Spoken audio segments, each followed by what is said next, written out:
Graças a paz, irmãos. Vamos tomar nossos lugares para começarmos esse culto de adoração ao Senhor. Convido todos a procurarem seus lugares, se sentarem. Vamos inicialmente orarmos ao Senhor, dedicando esse tempo que teremos aqui a Ele. Vou dar alguns instantes para que os irmãos façam uma oração silenciosa. Na sequência, eu vou quebrar o silêncio com uma oração. Certo?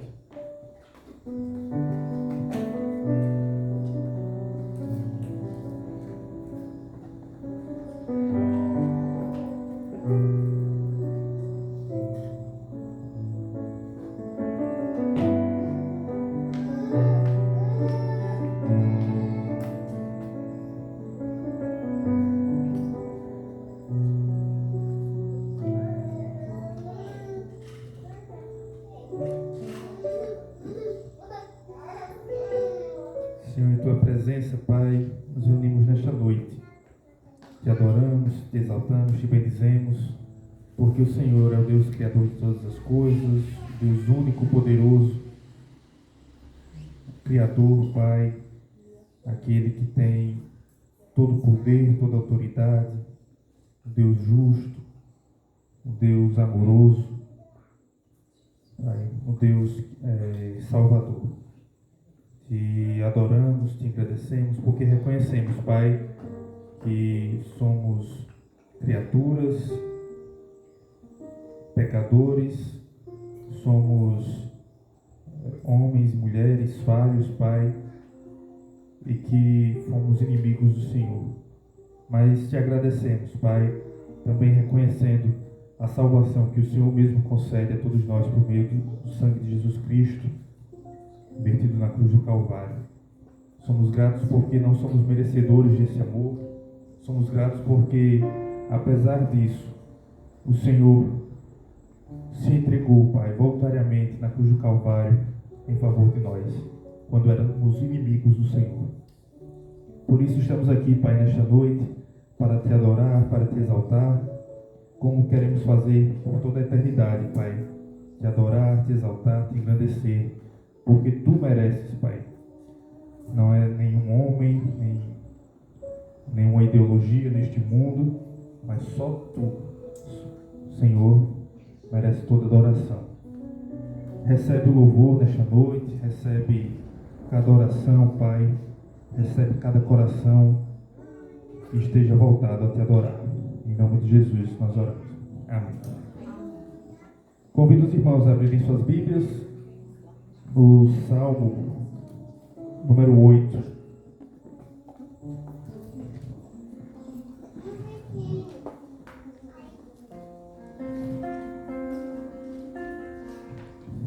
Salmo 8. É um salmo pequeno, tem 9 versículos, nós vamos lê-lo todo.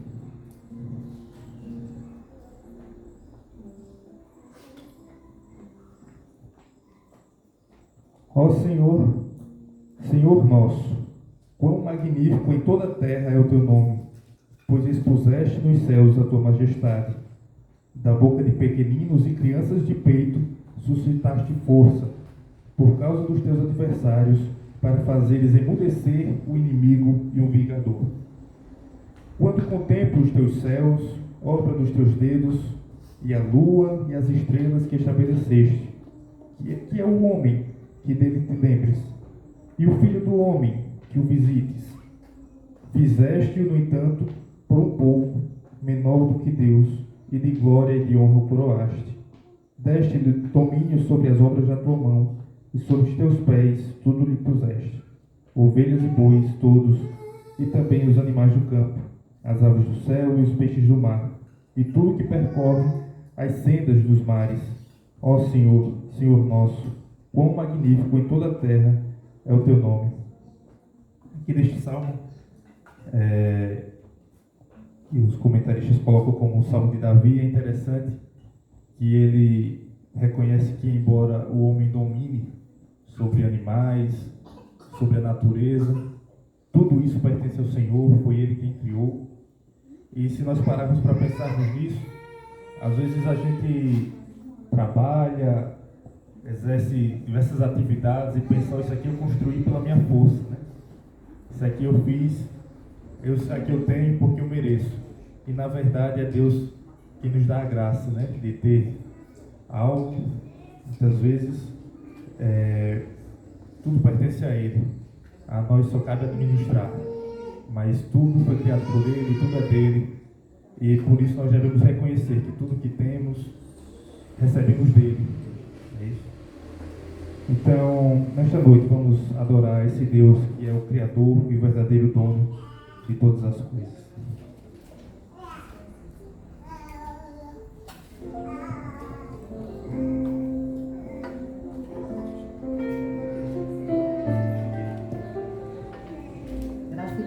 Nós temos mais bebês hoje na igreja do que pessoas adultas.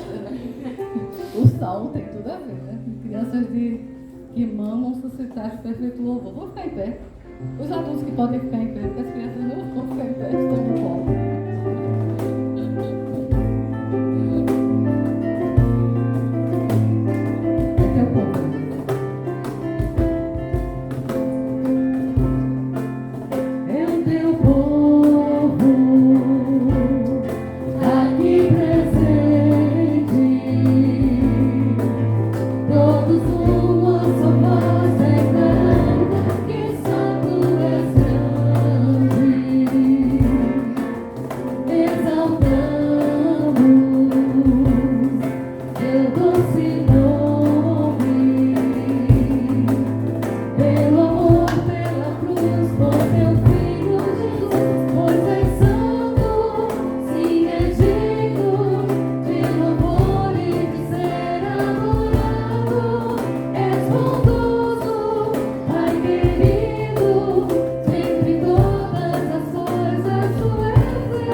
Faz seu rio e paz correr.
cantando algumas músicas que falam sobre Deus, mas sobre igreja. Porque igreja só é igreja quando está junto. Às vezes a gente pensa que a igreja é sozinha. Mas lembre-se que nós fazemos parte de um corpo. Então, se a gente ficar em casa, a gente é filho de Deus. Mas não faz parte de uma igreja. A igreja precisa estar o corpo junto para ser corpo de Cristo. Então, que a gente valorize esse ajuntamento. E que o Espírito Santo de Deus possa realmente estar soprando no meu corpo.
Em adoração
Irmãos, hoje é dia 1º. Oi? Pode sentar, filho.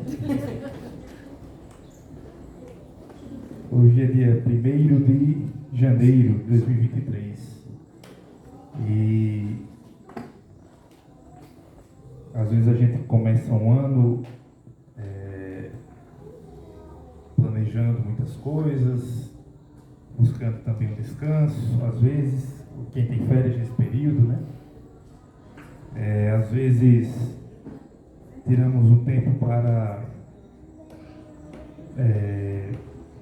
planejar algo novo. E é interessante porque se a gente parar para pensar, na verdade a vida é contínua, né? Não existe assim um ciclo fechado, mas o tempo e o calendário nos permite ter esses momentos de reflexão. E eu queria convidar os irmãos a abrir o primeiro capítulo da Bíblia. Hoje é o primeiro dia do ano e nós vamos ler o primeiro versículo da Bíblia. Gênesis capítulo 1, versículo 1.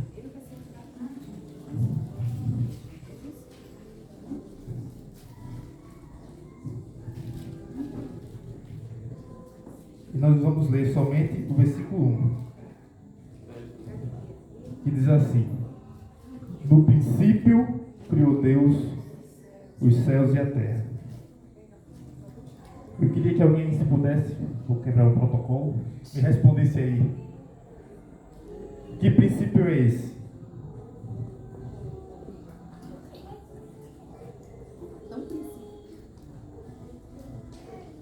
No princípio, que o autor diz, né?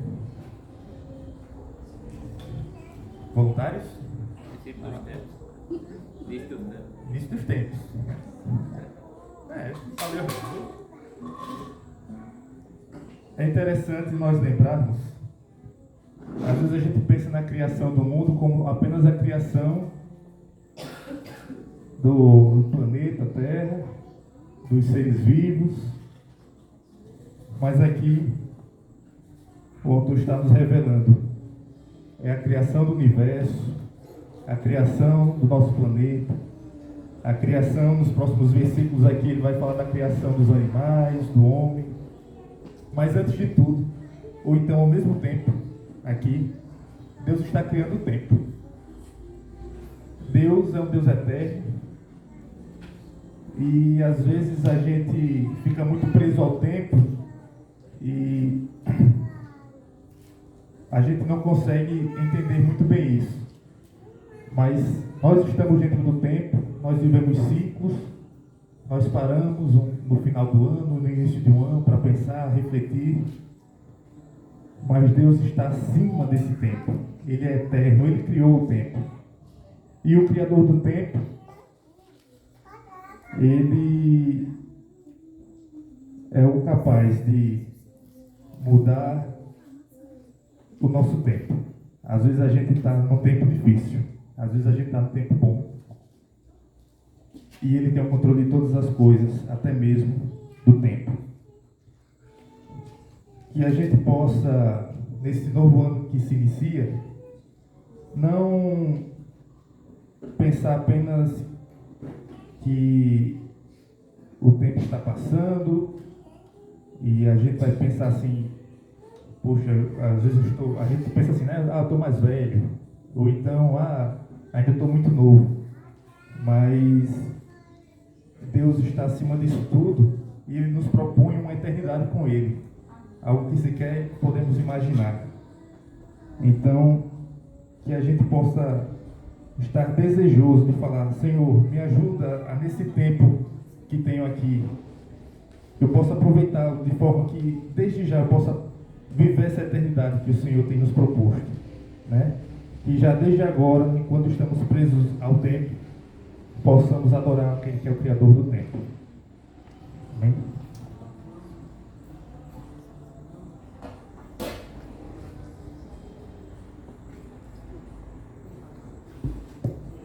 Aí eu vou ficar em pé, né? Pra cantar, né? Grande é o Senhor. Dono do tempo, dono da nossa vida.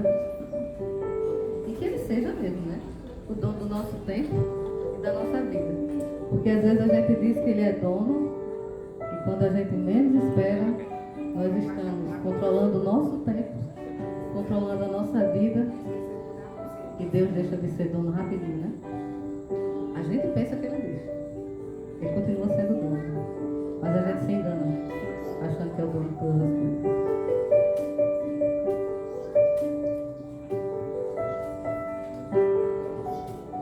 Grande é o Senhor e muito digno de louvor. Na cidade do nosso Deus, seu santo monte, alegria de toda a terra.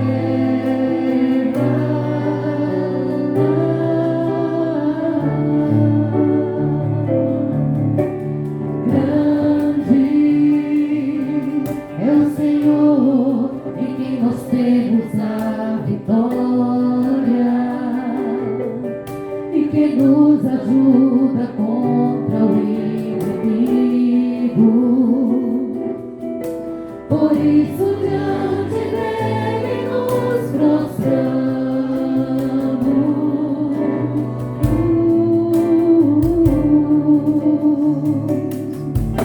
Queremos o teu nome engrandecer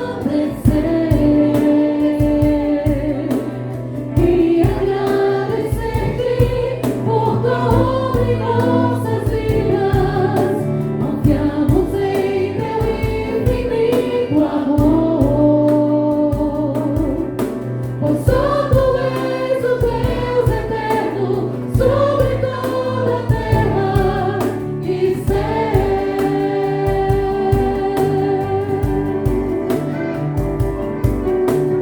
Grande é o Senhor em quem nós temos a vitória e que nos ajuda contra o inimigo.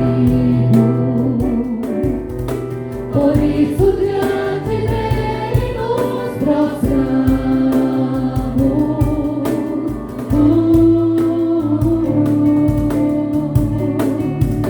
Queremos o teu nome engrandecer e agradecer-te por tua obra em nossas vidas. Confiamos em teu infinito amor, pois só tu és o Deus eterno sobre toda a terra e céu.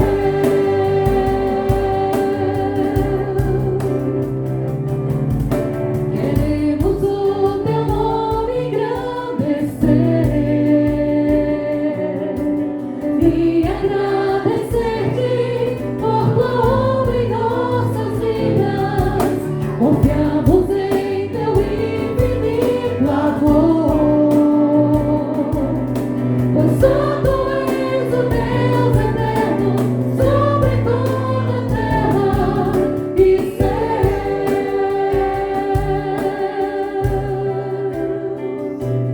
Amém.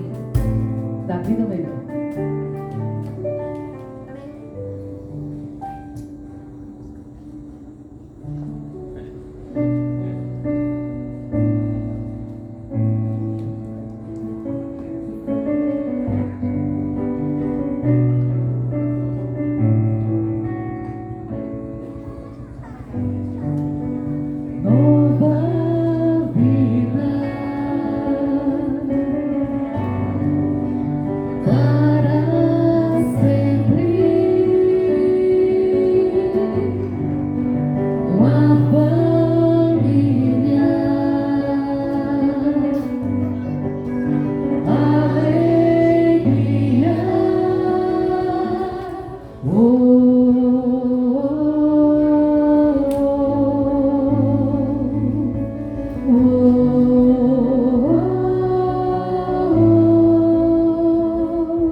Ele foi se tornando muito melhor como marido.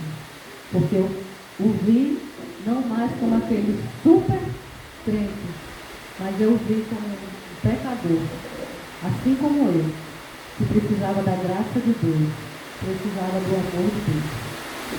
E eu dou glória a Deus por isso. Que a gente não possa ter outros deuses. Às vezes a gente está colocando muitos deuses, né? A chuva, nós estamos aqui ao ar livre, né? Coloque o Senhor em primeiro lugar no seu coração. Não é à toa que ele diz, buscar em primeiro lugar o reino de Deus, e as demais coisas serão acrescentadas. Quanto mais você tiver intimidade com o Senhor, quanto mais você buscar o Senhor, menos você vai cobrar das pessoas que estão ao seu redor. Porque você vai conseguir amar como o Senhor ama. Perdoar como o Senhor perdoa. Então, vamos buscar mais intimidade com Deus, ficar mais juntinho dele. Amém? Crianças, venham para cá para a gente orar por vocês. Elas estão tão quietas que dá vontade de nem tirar do lugar, né? Mas elas vêm orar aqui, que vai ter chance de ficar com elas. Pode vir para cá. Venham para cá. Meu Deus, é um povo tão bonito, tá vendo? Vem mais. Peraí, não. Por aí a Sofia não consegue ainda. Tá cheio de armadilha.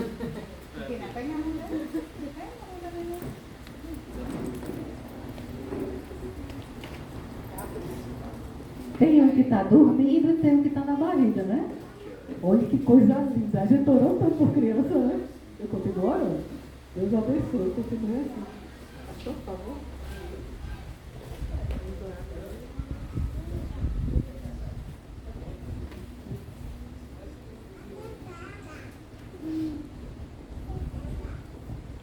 Ok. Aí temos Sofia. Faz teste. Né? Testar a memória de Sofia, Vitória, né? Vitória, Melinda, Benjamin, Maria Helena, Maria Olívia e. Não, dela não tem essa não. Ainda tem os de trás ali. Tem Zacarias que está escondido ali, né? E quem mais? E aí, já sabe quem vai ser? Não sabe, né? Mas está ali. Tem um que está se formando ali. Né? Vamos orar, né? Vamos orar. Senhor, agradecemos por estas crianças. Que o Senhor conduza suas vidas, como o Senhor os formou com sabedoria e grande graça para os seus pais e para toda a humanidade. Que o Senhor continue a derramar a sua misericórdia sobre elas e sobre seus pais e das pessoas que estão cuidando e ensinando. Em nome de Jesus. Amém. Ok.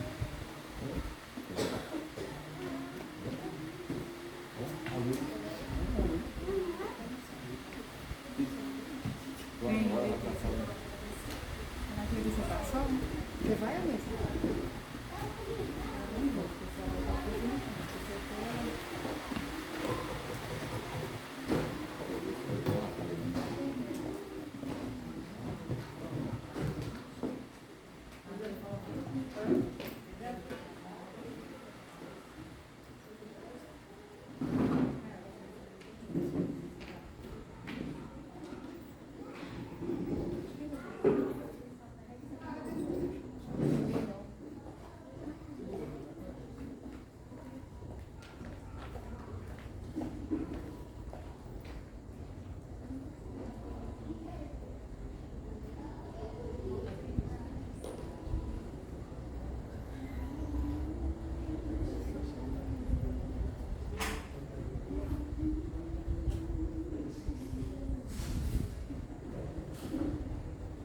Ok, irmãos, vamos, quem puder, aí se a luz ajudar, né?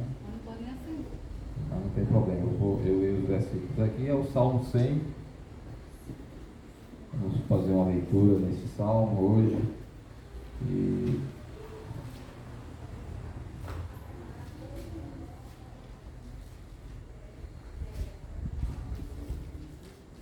extrair algumas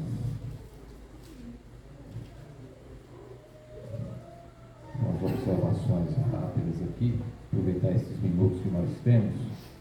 Primeiro,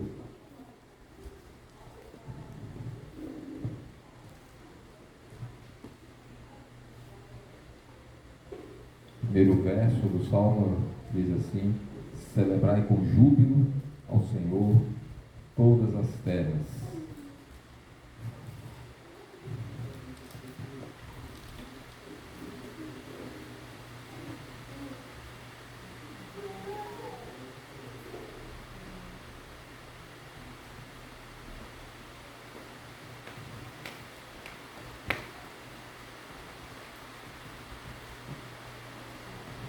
Celebrai com júbilo ao Senhor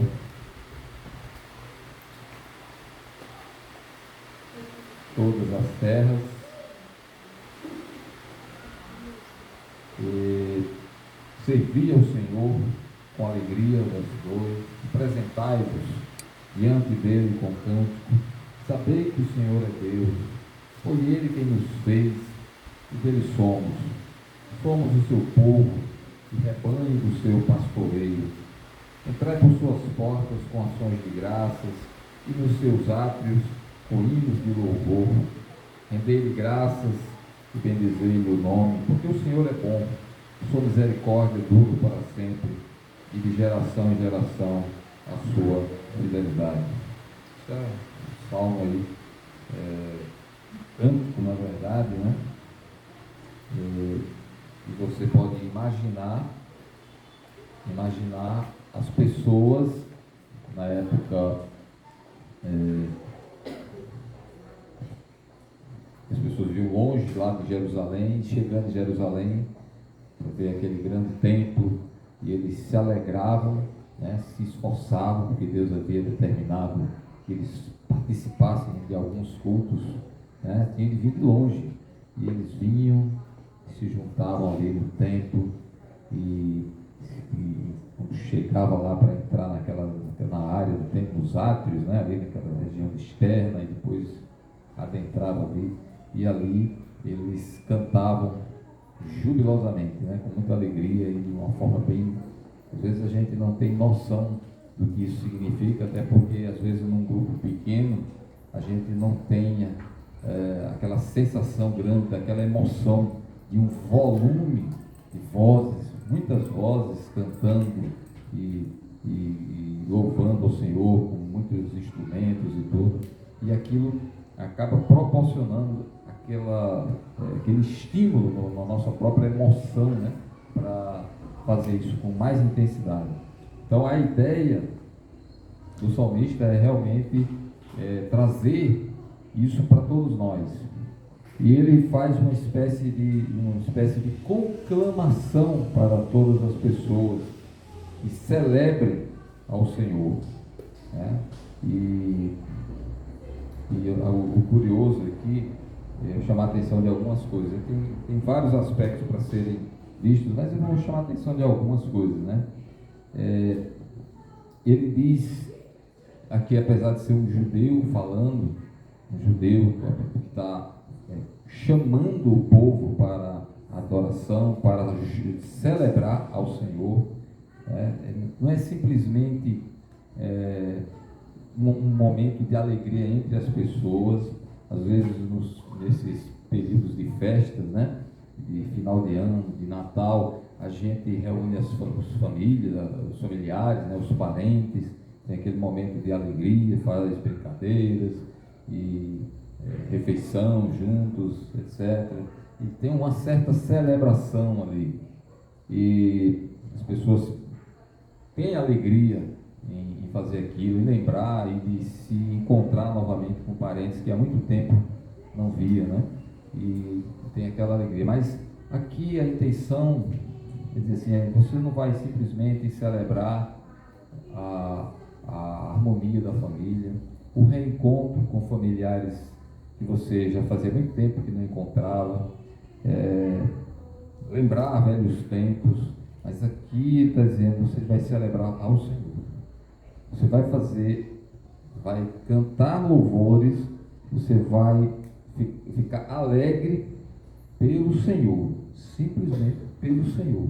É claro que estaria associado a esse momento o reencontro, né? Não há dúvida, você encontra pessoas vindo de todas as partes de Israel, por exemplo, e se encontravam em Jerusalém nesses momentos de festa. E certamente aquele reencontro também traria grande alegria para as pessoas, alguns parentes, amigos antigos, etc. Mas aqui vai além do que eu estou falando. Isso é uma parte do que ele está dizendo aqui. Ele está dizendo que não é só o povo de Israel que deveria ser convocado, que faz parte dessa convocação, dizendo todas as terras. Celebrar com júbilo ao Senhor todas as terras. Está falando do planeta, vários planetas Terra, mas de todos os povos, todas as nações são chamadas, são convidadas, são convocadas para celebrar o Senhor. Interessante isso, né? No primeiro momento,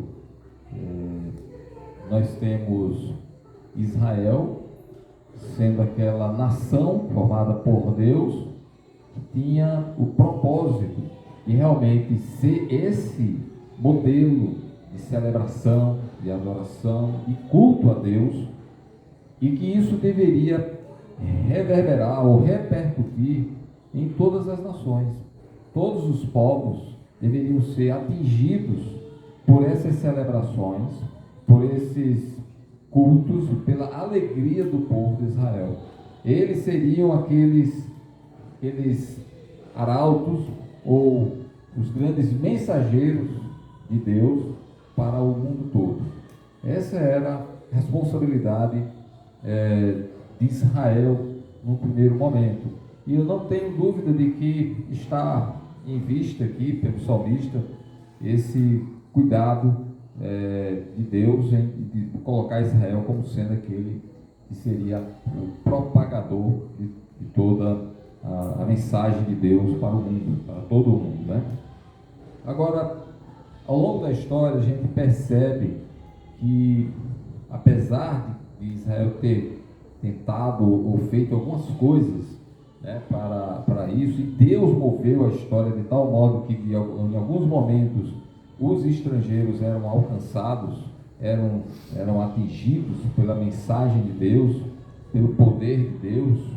Muitas vezes nós encontramos, por exemplo, você tira a nação de Israel, quando estava no Egito, ela realmente ficou claro que eles tinham um compromisso com Deus, ou seja, Deus havia realmente escolhido Israel e que eles deveriam celebrar ao Senhor. Era essa a mensagem que Moisés às vezes levava para o faraó, para convencê-lo a libertar o povo, dizendo: o povo tem de sair para adorar a Deus lá fora, não é aqui dentro não, aqui está cheio de ídolos, cheio de não sei o que, uma cultura completamente diferente.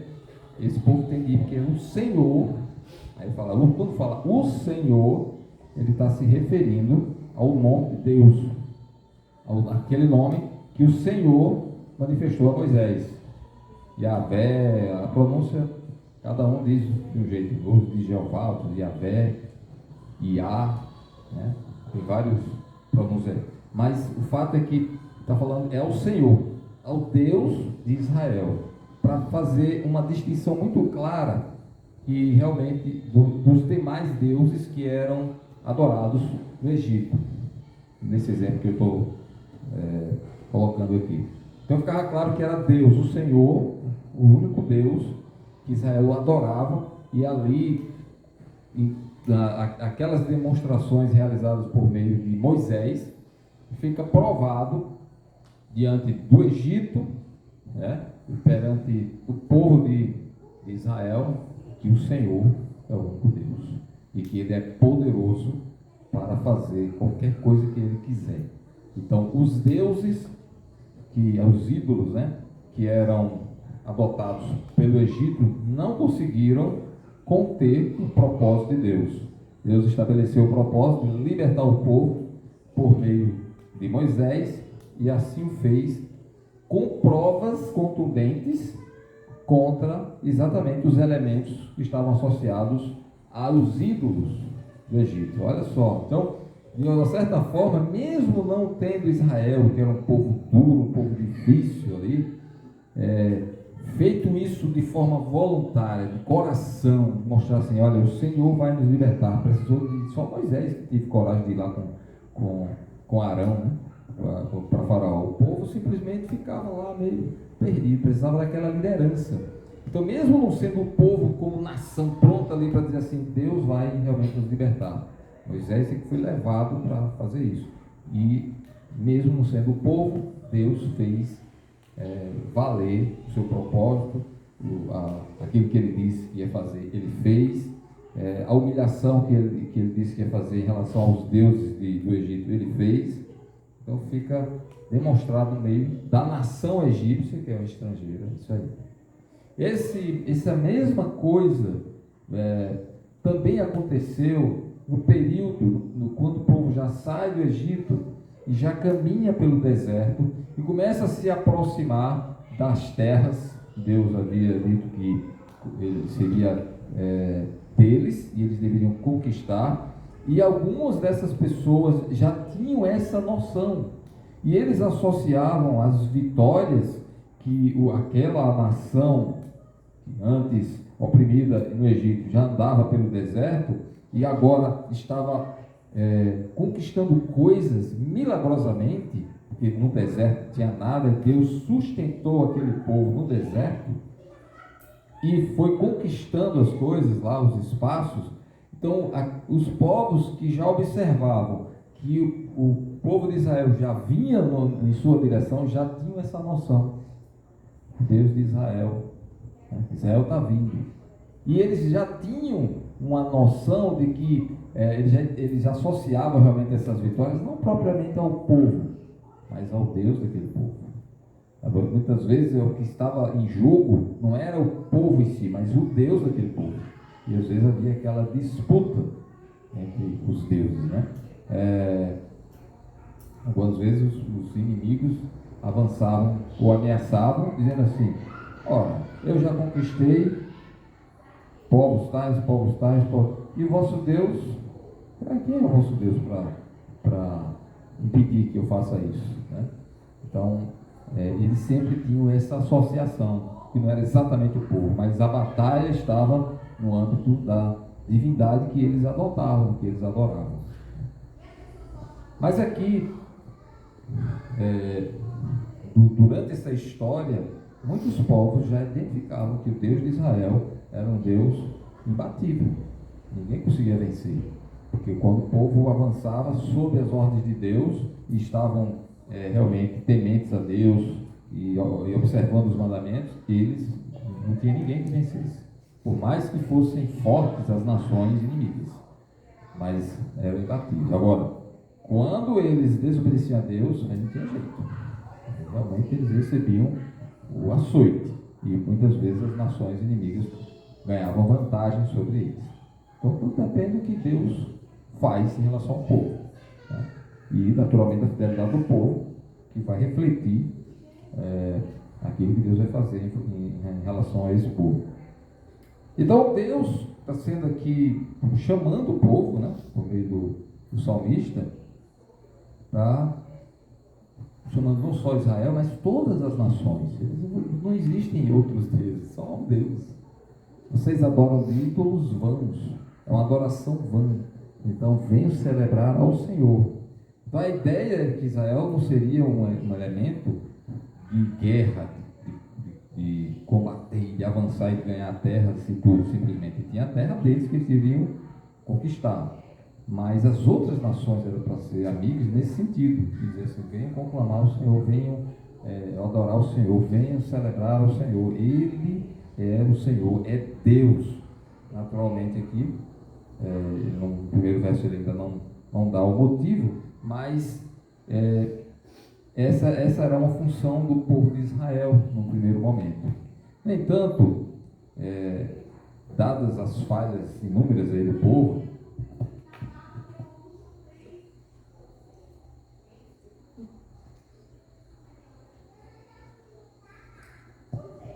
essa missão não ficou muito bem cumprida. Aí você olha um pouquinho mais na frente, você vê quando o Messias chega, quando o Messias vem, quando Cristo vem, ele também traz uma missão para o povo, para o seu povo, para a igreja dele, para os discípulos que o acompanhavam. E ele diz: olha, fazei discípulos de todas as nações, batizando-os em nome do Pai, do Filho e do Espírito Santo. Fazei discípulos de todas as nações.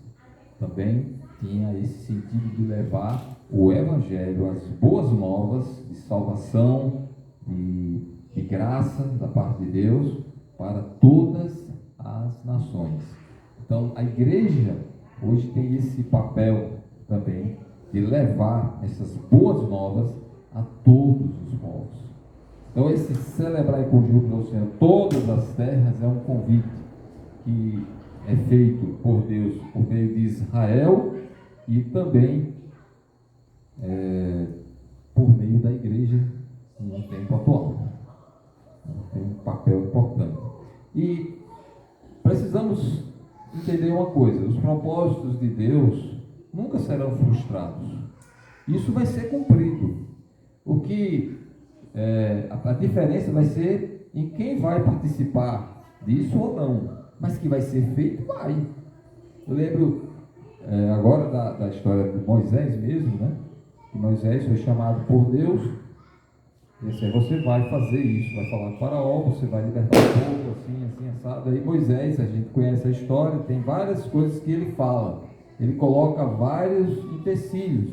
Mas Senhor, eu não tenho essa capacidade, eu não tenho isso, eu não faço isso, eu não falo direito. Ele começou a reclamar, dizendo que ele tinha muitas limitações e não podia realizar aquela obra.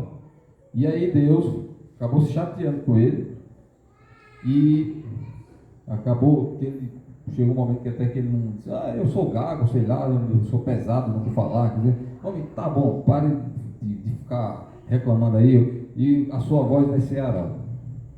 Aí ele chamou Arão. Arão ia ser aquele porta-voz dele, ia andar sempre com ele, Moisés e Arão. É claro que no propósito eterno de Deus isso já estava no plano. Mas, quando a gente olha do ponto de vista humano, a gente vê um homem que recebeu uma missão, teria um papel importante, como teve, e, no entanto, ele abriu mão daquilo, né? Deixou de fazer aquilo que Deus queria que ele fizesse, terceirizou isso para o irmão dele, Arão.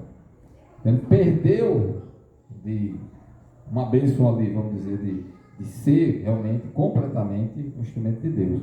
Teve de dividir a tarefa com Arão. Não é que era errado, mas quando Deus chamou ele deveria ter aceito, teoricamente, né? Essa obra o Senhor está me dando, né? Vou pedir ajuda aos outros, é outra história. Mas ele começou a reclamar, aí deixa de participar, deixou de receber uma bênção maior. E assim, muitas pessoas perderam as suas bênçãos. Você vê a própria história daquela época, quando o povo chega para avançar na terra, num lugar chamado Cades Barnea, quando a gente vai lendo lá a história, e ele se aproxima e diz: agora vão os espias, aqueles 12, né? Um representante de cada uma das tribos, vai, avança na terra, faz a inspeção, cada um faz olha lá aquela terra, chegam de volta com um relatório. Bom, vamos fazer o que agora para tomar conta da terra, que a terra Deus nos deu. Aí 10 deles, vocês já sabem, que desistiram. Não, está errado esse negócio, é alta periculosidade, os camaradas são fortes lá, a gente é fraco, nós somos como gafanhotos. Aí só 2 deles disseram: não, mas o senhor não disse que era nosso, que era para a gente ir? Se ele disse, vamos seguir. Aí os outros 10, não, está errado, esse negócio não dá certo, os caras são gigantes lá, quando ele der um cascudo na gente, a gente vai para o fundo da terra, né? Então, ficaram com medo, e esse medo contaminou, né? Influenciou o restante da população que veio junto, né? Aí, o que é que a gente conclui? Ainda não chegou à conclusão, mas no final Deus não colocou o povo na terra? No final das contas? Demorou, mas Deus não cumpriu? Demorou para os nossos parâmetros, né? Mas Deus cumpriu, botou o povo lá na terra. Cumpriu, veja só, o propósito de Deus cumpriu. Mas qual foi a diferença? Quem não quis participar. Teve gente que não quis. Aqueles 10, os outros que foram influenciados pela palavra negativa dos 10, que desistiram: não dá certo não. Esses 10 aí estão certos. Deus está errado. Só vocês dois aí que vão. Não. São 10 contra 2 os votos. Ó. A democracia faz miséria com o povo, viu? Então você tem que ter cuidado com o que é a democracia. Ele desgraça uma nação também. Então, chegou 10, a maioria venceu. Venceu para o povo, mas perdeu como nação. Certo? Aí o que é que aconteceu? Deus botou o povo lá dentro, mas não aqueles covardes, os que desistiram. Foi uma nova geração, exceto os dois que disseram, não, nós vamos fazer a vontade do Senhor. Só que a nação toda desistiu, mas os dois permaneceram fiéis ao Senhor e no final eles entraram e receberam a herança que Deus prometera. Então, do mesmo jeito, nós temos esse propósito de Deus de conclamar, de chamar, de levar as boas novas para todas as terras, todas as nações. Esse é um papel de Israel, o papel da igreja hoje, e isso vai ser cumprido. Veja só, que eu quero fazer esse paralelo, isso Deus vai fazer. E já está determinado e escriturado, inclusive, Deus já botou ali na escritura para dizer assim, está aqui o documento, para provar o documento aqui. Vocês podem me cobrar no cartório, está aqui o documento. E vocês vão ver que isso aqui vai ser cumprido. Está lá no livro de Apocalipse, capítulo 7, a visão de João, o apóstolo, né? Quando ele realmente vê isso se cumprindo mais na frente, no futuro, né? Porque nós estamos ainda nesse processo de ser aqueles que vão prestar culto ao Senhor e de demonstrar que devemos celebrar ao Senhor para todas as terras. Capítulo 7 de Apocalipse, versículo 9, diz assim: depois destas coisas, isso é João falando, né? Da visão que ele teve do futuro. Vi e eis grande multidão, que ninguém podia enumerar. Era tanta gente que não tinha como fazer uma conta, nem a revelação mostrou a contagem. Mas só que ele sabia, ele conseguiu identificar, porque ele viu que eram pessoas de todas as nações. Pessoas de todas as nações, tribos, povos e língua, em pé diante do trono e diante do Cordeiro, vestidos de vestiduras brancas, com palmas nas mãos. Aqui a visão do apóstolo João. Duas coisas que eu posso, resumidamente, trazer além dessas primeiras considerações aí, né? Grande multidão de todas as nações, todos os povos. Aqui está o cumprimento sendo revelado aqui no futuro. No futuro vai ter isso. Já está estabelecido, isso vai ser cumprido, como Deus é eterno, o futuro para nós já está diante dele, está aqui cumprido, determinado que vai ser cumprido. A questão agora são duas aqui. As pessoas que vão participar, que estarão nesse momento lá, são pessoas que estão vestidas com roupas brancas, vestiduras brancas. Isso aqui não é um conselho para que as pessoas comecem a vestir roupas brancas, porque a cor branca, os vestidos, as roupas, calças, camisas brancas, não limpa nem purifica seu ninguém.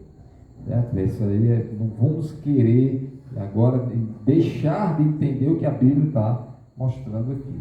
E quando se fala de vestiduras brancas na Escritura, quando se fala de algo mais que a neve, né, como a Bíblia, como a música canta aí, né, ele está falando simbolicamente de purificação, simbolicamente. E às vezes ele faz um comparativo entre o encarnado, né, o vermelho, como Isaías, que ele fala, ainda que os vossos pecados, como a escarlata, né? É um vermelho bem forte, Então ele faz um comparativo. Ele não está dizendo que branco é melhor, ou vermelho é melhor, ou amarelo, ou preto. Tudo foi criado pelo Senhor, é tudo maravilhoso, é tudo muito bom.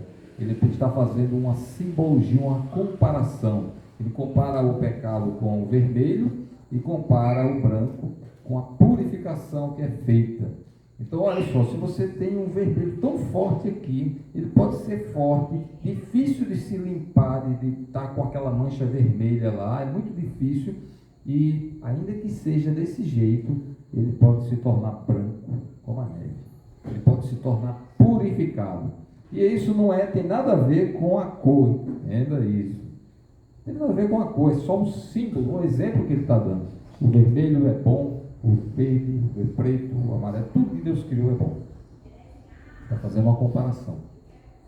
Então aqui simboliza purificação. De nada adianta a pessoa estar vestida de branco, como é às vezes costume em fim de ano, né? As pessoas têm suas crenças aí, mas isso não significa nada do ponto de vista espiritual, né? Porque se ela não for purificada pelo que de fato purifica, de nada adianta vestir branco, amarelo, vermelho, azul, preto, ficar sem roupa, não tem diferença nenhuma. Agora, aqui, essas pessoas que estarão nessa grande multidão e que serão pessoas de todas as nações, são pessoas purificadas, que um dia receberam essa purificação. Ninguém consegue se purificar. Todos nós temos uma participação na nossa salvação, de desenvolvimento na salvação, de purificação no sentido de se abster do pecado no longo da nossa vida. Mas a purificação que salva, ela só vem de Deus. Isto não vem de vós, é dom de Deus. A purificação vem pelo sangue do Cordeiro, pelo sangue de Cristo, pelo sangue de Jesus, que purifica de todo pecado. Não é isso que João diz? Se pecarmos, ele é fiel e justo para nos purificar dos pecados e se purificar de todas a injustiça. Mas também ele diz que o sangue de Jesus Nos purifica do pecado. Não, mas é no outro versículo aí, né? Nesse texto de fidelidade, o sangue de Jesus, nosso Senhor, né, o nosso Salvador, achem aí, por favor, nos purifica de todo pecado. Então a ideia é justamente não pegar agora sangue, ninguém vai encontrar o sangue de Jesus há 2000 anos atrás e lavar roupa com ele. É claro que está falando simbolicamente aí. É aquele que realmente crê em Jesus, crê que ele realmente morreu em nosso favor, e o sangue dele que foi derramado, ele para aqueles que creem, ele purifica a nossa alma, o nosso pecado. Essa é a simbologia simples, a lição simples que está envolvida aí. Então, somente os que crerem nessa pregação, nessa conclamação, nesse convite, nesse evangelho, nessas boas novas que são anunciadas, cujo papel é da igreja, no atual momento, eles serão purificados e estarão nessa grande multidão. Isso é uma coisa maravilhosa. O evangelho tem essa coisa de você ganha quando todos ganham, né? Não é uma disputa, não é uma concorrência. Não tem de se apossar e ficar só para nós. Ela é uma conclamação, é aquilo que você já obteve gratuitamente, você não mereceu nada, e isso você simplesmente vai divulgar, pregar e levar essas boas novas. Deixa eu ver, por favor. Efésios 1:7, é? Efésios 1:7 diz o quê? No qual temos a redenção pelo seu sangue, a remissão dos pecados, Ótimo. segundo a riqueza da sua graça. Também. Paulo fala aí, João também fala. Primeiro João, mas se andarmos na luz, como ele na luz está, temos comunhão uns com os outros, e o sangue de Jesus Cristo, seu Filho, nos purifica de todo. Observe aí, ele fala de purificação, mas o sangue, e lá em Efésios, ele fala, no finalzinho aí, que ele fala também dessa remissão dos pecados. Então, purificação dos pecados, remissão dos pecados, tudo se dá absolutamente e unicamente pelo sangue de Jesus. Né? Simplesmente assim. Essa é a mensagem simples que deve ser divulgada. O evangelho simples, foi dado, é Ele que fez, não é a gente. Tem nada em nós aqui, foi dele, foi Ele que deu, foi Ele que fez, a obra é dele. E a gente simplesmente tem esse papel de celebrar aquilo que Deus fez. Né? E nesse caso aqui, para todas as terras, é o papel da igreja. E para nós aqui, além dessa lição, assim, vamos dizer, técnica de dizer assim, somos que creem que são purificados, não são todos, né? Todos que vão ouvir, vão crer. Claro que não. Mas os que crerem serão purificados, serão remidos e vestirão essa roupa branca, simbolizando que foram purificados. É só um símbolo. E Deus vai cumprir. Então, quem vai participar disso lá? Quem estará lá? Os remidos, os purificados, aqueles que creem. Né? E nós esperamos que todos que estão ouvindo aqui creiam nele. Agora, haverá também aquele grupo que vai anunciar. Essa é a ideia aqui também. Veja só o texto dizer que celebrai com júbilo ao Senhor todas as terras. Alguém tem de falar para todas as terras. Paulo não pergunta, como é que vão crer se não for alguém para pregar? Se não quer sem ninguém falar. Então, essa é a questão importante que a gente precisa considerar. Como é que vão acreditar? Alguém tem que falar. Israel recebeu essa missão. Celebrar com júbilo o Senhor, considerar Deus, reconhecer Deus como Senhor, o Senhor como Deus, né? Vamos falar. Reconhecer o Senhor como Deus é diferente de Deus como Senhor. Entende? Peraí, repita aí. Quando diz assim, o Senhor é nosso Deus, o Senhor é Deus, é quando ele está falando o nome de Deus, Deus se manifestou. Vamos dizer, Yahvé é o Senhor, é Deus, aliás. O nome dele, dizem, ele é Deus. Como se dissesse assim, foi que a história ontem de Elias, do profeta Elias. Se o Senhor é Deus, ele é ele. Mas se Baal é Deus, você sirva a ele. Está entendendo? Está dizendo assim, o Senhor é o nome de Deus. É Deus? Esse aqui é Deus ou Baal é Deus? Aquela entidade que eles adotavam, aquela imagem que eles adotavam, né? Então, é isso. Então nós temos agora também o outro lado, daqueles que vão conclamar e que vão apresentar e que vão levar esse evangelho, essas boas novas, e que devemos adorar, celebrar o Senhor. E é a igreja que tem que fazer isso. E daí a igreja, né? A igreja, do ponto de vista, tem vários aspectos, né? Tem uma igreja, uma instituição, e você tem uma igreja que é todos aqueles que realmente creram no Senhor, de todas as épocas, de todos os lugares. E esses têm esse papel. E aí fica a nossa intenção, né, de sermos parte disso, de sermos parte desse grupo que estará fazendo essa celebração e conclamando os povos a isso. Né? E a maneira como Deus deve ser adorado, é Ele quem tem que dizer. Nós todos podemos criar ideias. As pessoas no mundo todo também podem criar suas ideias, criar seus estilos, seus modos, e as pessoas têm muita criatividade. Nós somos pessoas muito criativas e temos nossas maneiras de criar, de imaginar algumas ideias e fazer do nosso jeito. Não, eu acho que Deus é assim, Ele vai aceitar isso aqui. E por que não deixar Ele mesmo dizer? Essa é que é a importância da palavra de Deus revelada, né? Então, o salmista, quando está colocando essa conclamação, ele está mostrando também a maneira de fazer isso. Como é que se faz isso? Como é que se conclama? Como é que se vem celebrar ao Senhor? Que modo faz isso? Né? Ele diz assim, olha, servir ao Senhor com alegria. Apresentai-vos diante dele com cânticos. Com cântico, né? É o verso 2. Essa maneira que Deus quer. Então Deus revela também, além de coisas associadas ao seu poder, seus atributos, suas características, ele diz a maneira como é que as pessoas devem se portar perante ele. Ele revela isso também. Porque se ele não revelar, aí vai ser igual aos outros deuses, né? Por exemplo, alguns deuses que eram, ou ídolos que eram adotados por povos vizinhos ali de Israel, eles adotavam todo tipo de prática. Eles acreditavam que havia um Deus lá, o pau de Moloque, por exemplo, que era tão chateado, vivia com raiva o tempo todo, e que só acalmava os ânimos dele quando alguém sacrificava um filho, matava um filho para ele, aí acalmava ele.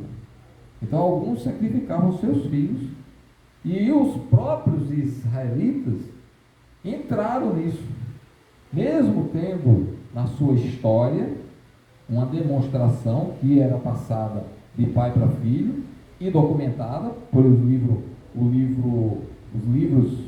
do Pentateuco, aqueles primeiros 5 livros da lei. Eles existiram desde a época de Moisés. Moisés escreveu aquilo lá, pelo menos a maior parte.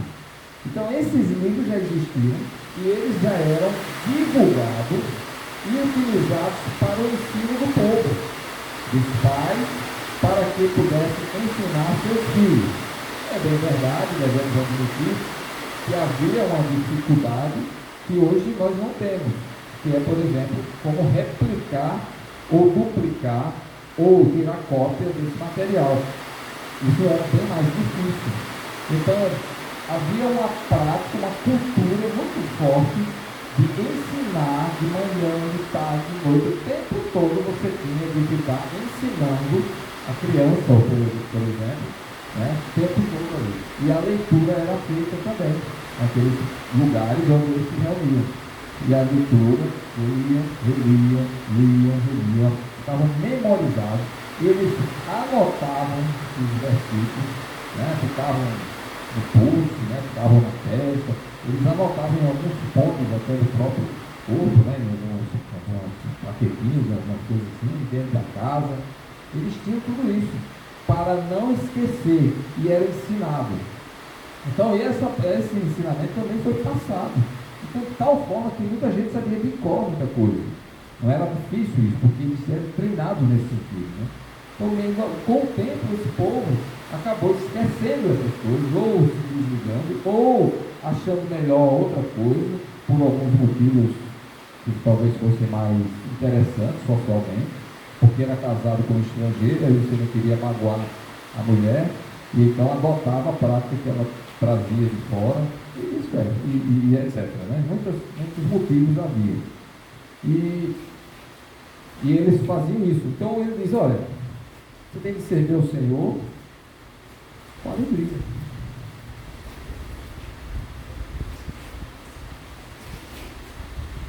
A maneira é essa. Sirva o Senhor com alegria. Não vá criar outras coisas. O Senhor deve se apresentar diante dele com alegria. Deus não quer simplesmente um funeral ou um momento de grande tristeza, problema. Tem um momento de tristeza que a gente deve orar ao Senhor, mas o culto deve ser buscar fazer com alegria. Leia o livro de Filipenses, você vai ver o tempo todo o apóstolo Paulo falando para um povo que sofria, falando, alegrai-vos no Senhor. Alegrai-vos no Senhor. Porque mesmo que você tenha essas tristezas momentâneas e temporárias aqui, mas elas têm um fim. Mas o Senhor não. O Senhor, as coisas são eternas. Então, olha para frente, olha lá para o futuro, e você vai ter um grande motivo para viver alegre, mesmo sentindo as dores dos momentos difíceis nesta vida. Então, essa é a diferença. Quando a gente olha essa alegria, ela está olhando lá na frente e outros motivos que ele apresenta.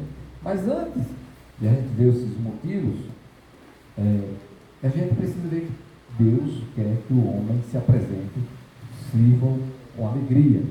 Apresentai-vos diante dele com cântico. Quando você ouve aqui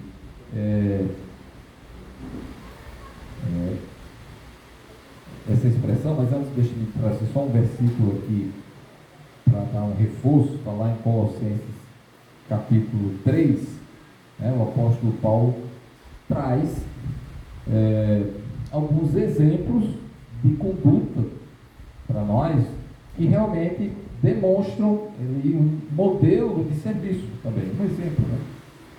Aí ele diz assim, no capítulo 3, versículo 16, ele diz assim: habite ricamente em vós a palavra de Cristo. Habite ricamente em vós a palavra de Cristo. Ou seja, estender a palavra, como ouvir o tempo todo. Instruí-vos e aconselhai-vos mutuamente.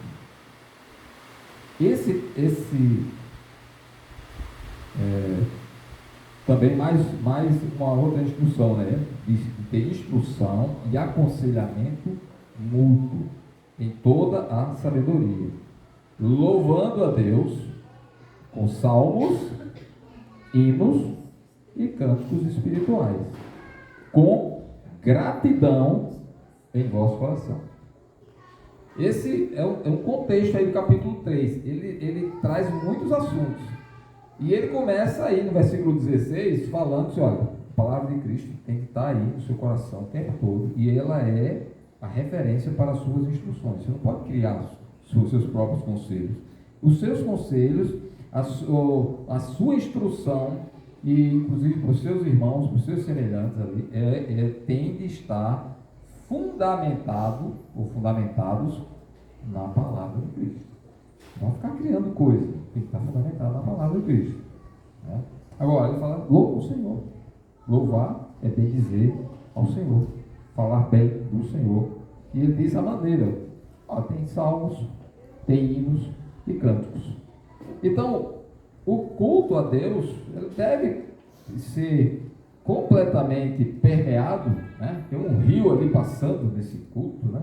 Que é cântico, salmodiando, cantando hinos, cantando outros cânticos que são destinados ao louvor do Senhor, e sempre com nossos corações gratos. Está notando por que se canta tanto nos cultos? Porque realmente faz parte dessa celebração ao Senhor, para louvá-lo, a Deus, em ver as músicas, né? Uma vez tinha um rapaz que chegou para mim e disse que uma música de um cantor, era uma cantora até, porque tinha, em algum momento falava de Deus, era um louvor que devia ser cantado na igreja. Você tem que olhar isso aí, para ver se realmente está louvando a Deus de verdade ou se está fazendo apenas uma referência a Deus e no final ele está contradizendo-se ali, se está fora da palavra de Deus. E algumas músicas dizem até que não, eu deixo até a minha crença em Deus por amor a você. Uma música romântica, né? Igual a Giane aqui, acho que ela quase cantou isso talvez no início, né? Que achava que eu era o Deus dela, né? Estou falando exagerado aqui, claro. Né? Então, às vezes a pessoa troca as coisas, né? Deus não está em primeiro lugar, não está o marido, está o filho, está não sei quem, né? Deus não está em primeiro, não. Mas fala em Deus. Não, eu deixo até Deus por você. Está notando?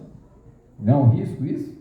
Você largar a sua salvação, porque adianta você ganhar o mundo todo, ganhou a mulher que você gostava tanto, viveu a vida, poucos anos aí de grande alegria com ela, vai morrer, vai viver eternamente no inferno, longe de Deus, porque você trocou Deus pelo pó, né? Então tem que ter cuidado. Só porque tem o nome Deus significa que é um canto espiritual, que está louvando a Deus, porque está no texto lá da música, né? Agora, lá nesse capítulo 3, eu vou encerrar aqui perto disso, hoje pelo menos, ele fala, no versículo 24, ele diz assim: cientes de que recebereis do Senhor a recompensa da herança. A Cristo, o Senhor, é que estáis servindo. A Cristo, o Senhor, versículo 24, finalzinho. A Cristo, o Senhor, é que estáis servindo. Espera aí, como é que está? Aí a gente fica curioso. O que ele está dizendo aí? Como é que eu estou servindo a Cristo? Aí se a gente olhar os versículos anteriores, depois do 16, aí vem 17, 18, ele fala assim: olha, maridos, façam assim, ajam assim com suas esposas. Esposas, ajam assim com seus maridos. Pais, tratem assim seus filhos. Filhos, se comportem assim com seus pais. Vocês que são empregados, são servos, trabalham para uma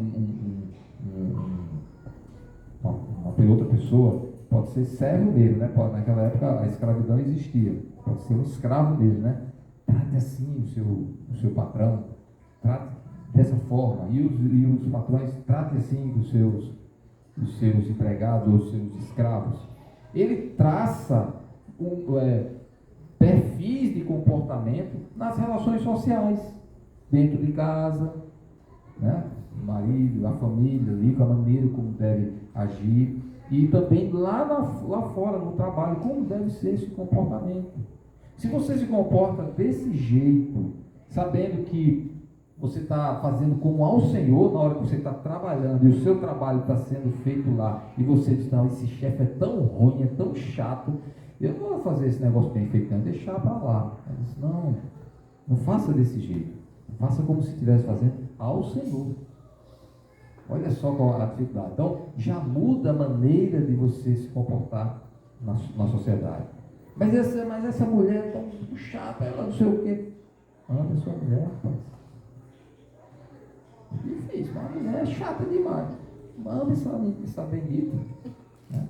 Mas esse marido não sei o quê. Honre seu marido. Respeite. A sociedade vai ver. Dessa forma, você vai estar servindo ao Senhor. Olhe, e você é como se estivesse fazendo ao Senhor. Então, quando você está nas suas relações sociais, você tem que olhar logo para cima. Senhor, como é o comportamento aqui? Eu tenho que fazer como se estivesse fazendo para o Senhor. É assim que eu faria se o Senhor mesmo se apresentasse para mim e dissesse, faz isso aí. Então, essa é a questão que a gente tem de colocar. Estou servindo ao Senhor de verdade, e se eu estou seguindo a sua palavra. Não é isso que ele disse? Habite ricamente. Então tem que ter muita riqueza. Ricamente quer dizer o quê? Que a gente faz uma leitura anual, né? Passei pelo capítulo de